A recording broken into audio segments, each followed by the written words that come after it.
Hi, this is Stephen, and this is Astro Indicator Update, Excursions into Practical Astrology, and this is episode 46. What are we going to do today? Well, we're going to take a quick look at Joe Biden's astrology, his transits, and I know that there's a big question mark as to who he will suggest or nominate as his vice president, and so I was kind of curious. I wanted to look at Hillary's chart again and Susan Rice's chart, and oddly enough, they all three have very strong Saturn transits going on this year.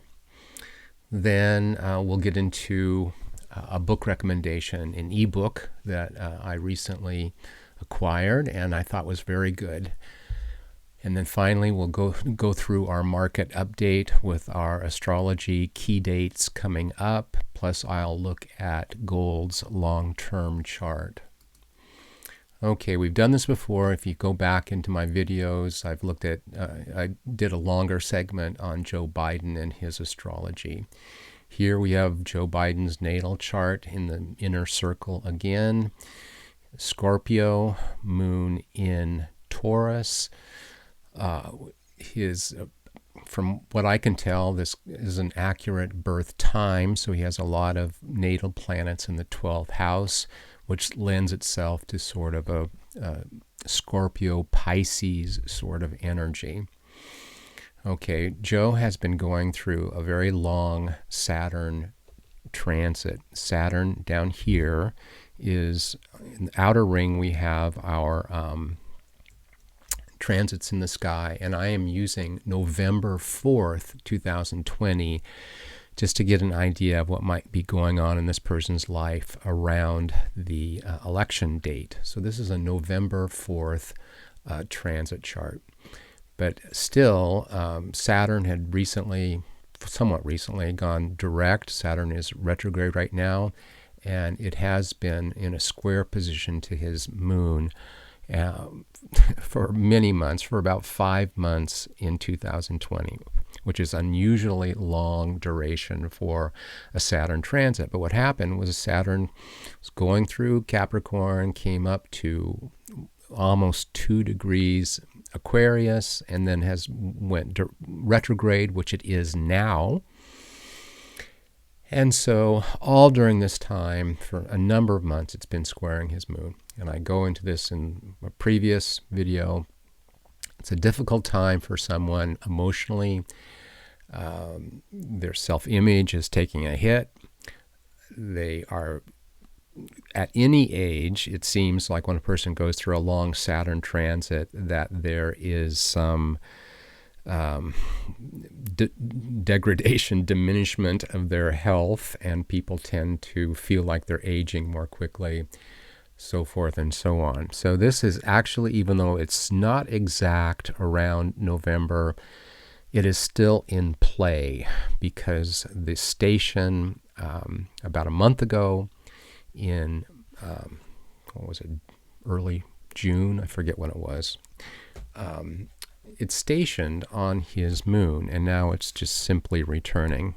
My curiosity's got me here. Let me look at when it exactly stationed. Hold on. Yeah, it's stationed in early May at 157 Aquarius. So that was very close to, being an exact square to his moon. And so it's essentially will continue into after November, after the election. It'll be exact again.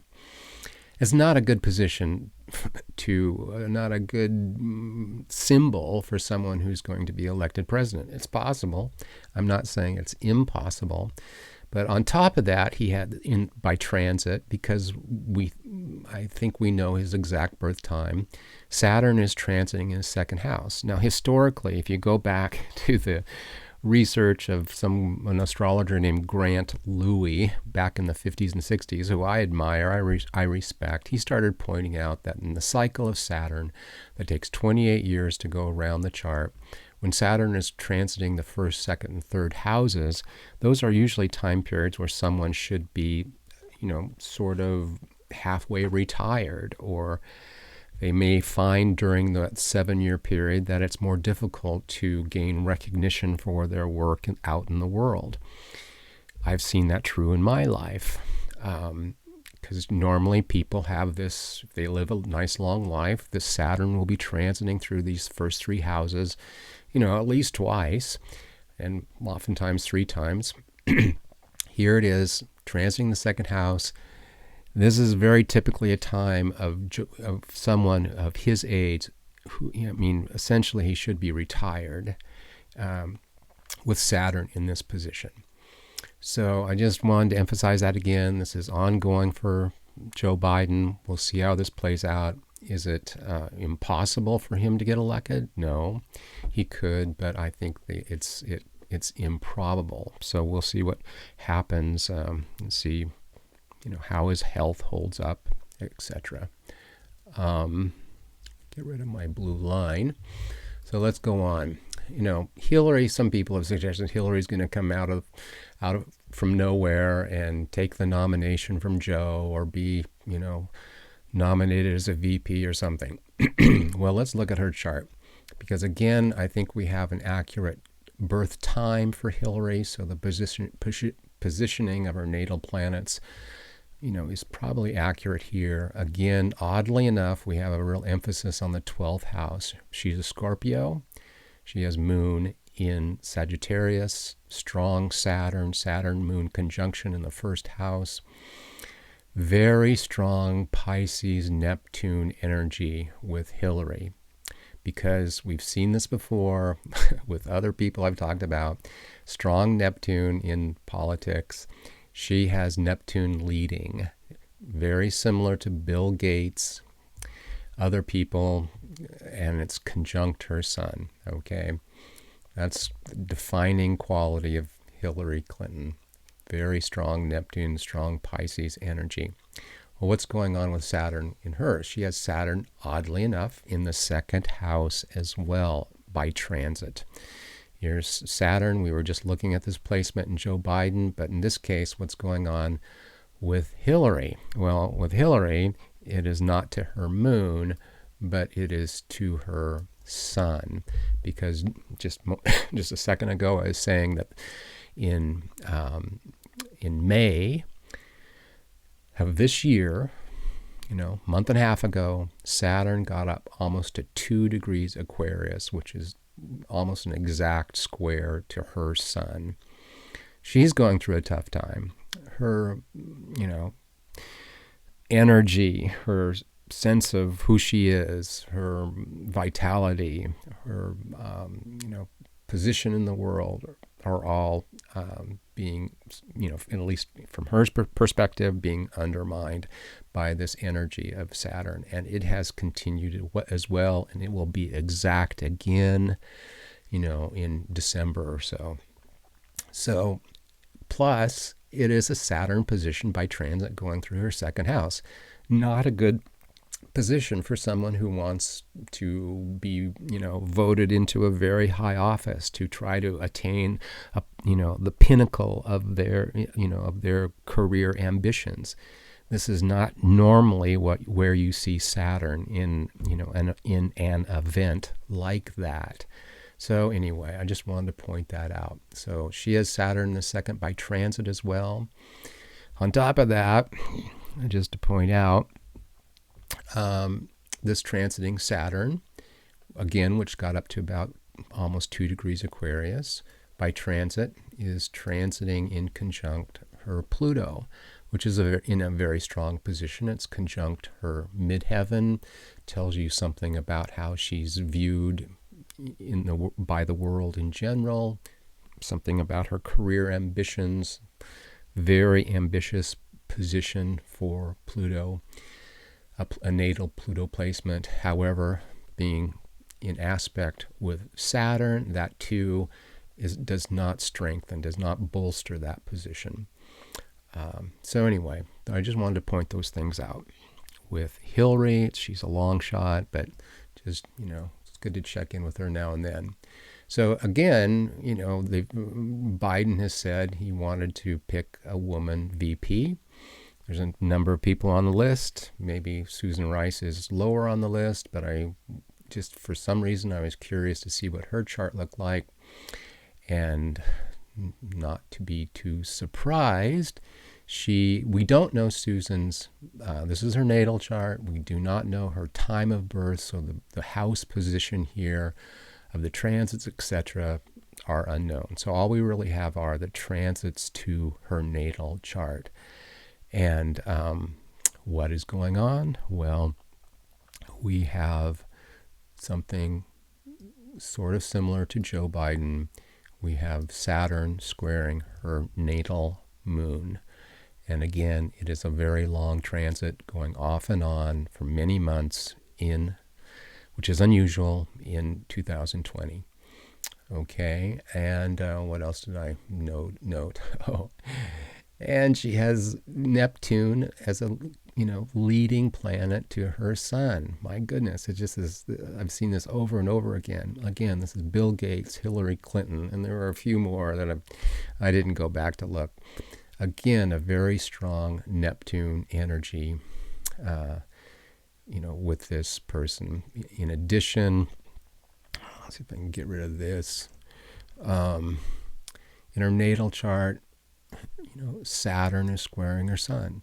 Strong Saturn, strong Neptune again. So her chart is very similar to Bill Gates and Hillary. It's just not the best transit to have if you're going to be selected for, a vice presidential position. So I can't really see it happening. It's in the realm of possibilities, but I don't see it. So anyway, moving on. What else are we going to look at? I subscribe to the Dollar Vigilante newsletter, not continually, but periodically. I find it very valuable. It gets into cryptocurrencies. Jeff Berwick owns the site. I listen to his YouTube videos now and then. Last time I subscribed, there were about 8 ebooks that came free with the subscription, and this was one of them. And it's really an excellent ebook, maybe like 50 or 60 pages long, goes into how to buy gold, how to store gold, gives a little synopsis of a number of gold brokers and gold storage companies. If you have any interest in gold, you better kind of know what you're doing. This would be something to look at. You can go find out more about it at thedollarvigilante.com. I have no financial association with Jeff or this company. I just was very impressed with this book. Okay, so let's look at our charts. Let me get my notes out here. This is the Dow Jones Industrials. I'm finally using the actual Dow Jones. And let me see what we've got going here. So we do have, one sort of somewhat significant astrological key date coming up on the 9th, which is Thursday, I do believe. Thursday. And so that is this line right here. And then on July 24th, we have another one. They're not, I wouldn't say that they're A-grade bullish energies. In fact, they're kind of, middle of the road energies, okay? But this chart is being supported by the central bank, buying ETFs, and central bank is buying, corporate bonds now, anything to keep this market up. It's maybe the most, manipulated market in the world. This trend line is really key. You need to understand some technical analysis to understand my website. The vertical lines are astro-key dates, horizontal lines support and resistance. I use typical, very common technical analytical indicators elsewhere. And so what do we have here? We had something on July 2nd, which that could carry through a little bit. It was somewhat bullish. This line, it wouldn't surprise me, since we sort of broken out of a wedge pattern, I could say. We could see this market kind of trend a little higher, but these two dates aren't really anything to write home about. We don't have anything really very strong in the astrology. I keep on recommending just follow the technical analysis if you own stocks or whatever. I don't trust this market at all, given the fundamentals, given that we have 30 million people unemployed and so forth. So they are just trying to keep, lipstick on a pig here and keep this market up. So if I see something very bullish, I'll tell you in the astrology, but it's not happening really for the next month or so. Okay, I wanted a little bit bigger picture on gold. I'm using, because my gold market daily chart has a zillion indicating lines on it, I can't really zoom out. It's difficult to see. So I'm using GLD as a proxy here. Now, there's just something that people need to keep in mind if you are a gold investor and you listen to me now and then, is that we are getting a little into the overbought territory on the RSI down here on the monthly chart, actually. Plus, we are going into a more bullish time period for gold seasonally. In addition, the astrology gets stronger as we go into July, okay? However, we're kind of, from the technical trader standpoint, they're saying, well, maybe we're due for a little pullback here. And I understand that, the thinking in that regard. So I don't see us pulling back a lot. That just doesn't seem in the cards to me, given the fundamentals, technicals, the astrology. However, it wouldn't be bad if for about 10 days we just traded sideways or even down a little bit, because when we get to some stronger astrology in the middle of the month, then I think we would get more of a reaction, more of a momentum effect to the upside. So I just wanted to point out that, we're getting a little overbought. We are hitting some, headroom up here when it comes to just resistance levels. Keep that in mind. Okay, here is the gold daily chart.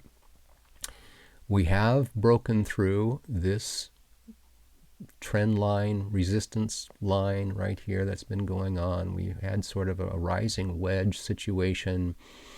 We've even done a back test. That red candle could be considered a back test after a breakout. The breakout occurred on one of my astrology dates, and which was June 30th. And I'm flipping through my notes. And we have some, things to really mark on your calendar this week. On July 9th, which again is Thursday, I believe. And then on July 14th, we have a number of things happening from the 13th to the 17th. So I could have actually drawn about 3 vertical lines here, okay? In my book, if we traded sideways to this July 13th to 17th time period, if you have something invested in gold, that would actually be to your benefit, okay? Maybe there's a 10% chance that the dates that the astrology is flagging, is highlighting out here, could indicate a downturn, 10% chance, okay? But given the fundamentals, given what's going on with the central banks and so forth, I see, even though we're getting overbought in the monthly, weekly, etc., we're not exceptionally overbought in the daily. This market could go higher. I think it could go higher in July. We may have then a pullback to sort of work off some of the overbought position at from a higher level. Okay, so July 9th, mid month, I'm going to probably have another, because I think this is pretty important. I'm going to probably have another video podcast in a week to emphasize this. But just breaking out of this pattern was significant. We had what I consider a back test, and we have some seasonality to support us, astrology to support us, etc. Actually in the short term. Now, I included here the gold miners junior gold miners ETF because it had, we've got a number of gold mining stocks that look very, very positive. Many of them have just recently broken out. And even within last Thursday, it seemed Wednesday we broke out. Thursday we had, look at that candle right there, the second one. We had a classic kind of back test where the price comes back to the breakout level and then, usually then goes higher. We'll see how it plays out. I kind of wish, these indicators, we have a crossover here, which is very positive. We'll see how this plays out. But, these are volatile stocks. Frequently, mining stocks will move, 3% a day, 5% a day. You got to know what you're doing if you're into trading mining stocks. But this is one of the more attractive trading setups that you can get. And this is not trading advice. I'm just sharing with you my research, okay? Well, let's look at silver. Silver, this can be drawn a whole bunch of different ways. And, I didn't really exactly know how to draw this, so I just left this old wedge pattern in play. Let's see. And this pattern right here, it really looks like we have broken out, and now we're staying above a longer term support and resistance line. Given that there's a lot of intermarket effects and dynamics between gold and silver, it wouldn't surprise me if, silver starts heading higher. On the long-term chart, gold is more overbought than silver is. Silver has much more headroom from the technical standpoint than gold does. And looking at the astrology, we have definite things happening. Actually, I didn't draw one in here. This is kind of odd. There is sort of a minor line happening tomorrow in silver on the 7th. So there should be a vertical line right there. Somewhat significant energy happening on Friday, maybe late Friday. And then the week after, and then we do have things on, the 14th, right in sync with the gold market, but then stronger energy in silver when you get into the July 20th and those dates. And I'll be more specific in the next video. So, I kind of like to see this sideways movement going on here until we get into these more significant time periods, because I think that will propel this market higher as we get into July. Okay, Bitcoin, again, people are probably losing their patience in this market, saying, what the heck is going on? It's just trading sideways. It's going nowhere. And as far as I'm concerned, I'm fine with it. Because I know that we have some, things happening in late July in Bitcoin. It's going to, affect other markets. Be patient. If you're wanting to protect your profits, you could always put stops underneath these support levels and wait it out. But I'm fine with this market. I think we've got, better things are coming up very quickly. Let's look at Ethereum. And let's see if I can get to Ethereum very quickly. So this week, Ethereum does have, like Wednesday, Thursday, something coming up. This line right here. I wouldn't be a bit surprised if we see a pop higher on this line. Again, I'm very much into contextually analyzing these charts, which means I try to integrate the astrology into the technicals and the fundamentals. We have a sideways trading market. We are above kind of a support level. We have a fairly strong astrological date approaching. Okay? Just factor that in. And finally, we're looking at the US dollar chart. We are at this support level is what I would say is the more important one right here. We've tried to go through and we've saved it, but if we break through this trend line, which is now very close to that support line, if we break down, it's going to have an effect on the gold market, effect on commodity prices in general. And that's where my bias is that the dollar is going down. We had what should have been a very bullish energy date in the dollar right there, which was, end of May. And it did not respond. It had broken down from, a pattern and did not bounce back from it. And that kind of told me that this market is weaker, actually, than I had thought. I think we're heading south here. So that's it for today. My name is Stephen. I'm got a master's degree in psychology, but I've been studying astrology for 40-some years and applying it to financial markets for 25. I do think this is a good time to at least do some research into precious metals and cryptocurrencies. So if you have a question, my email.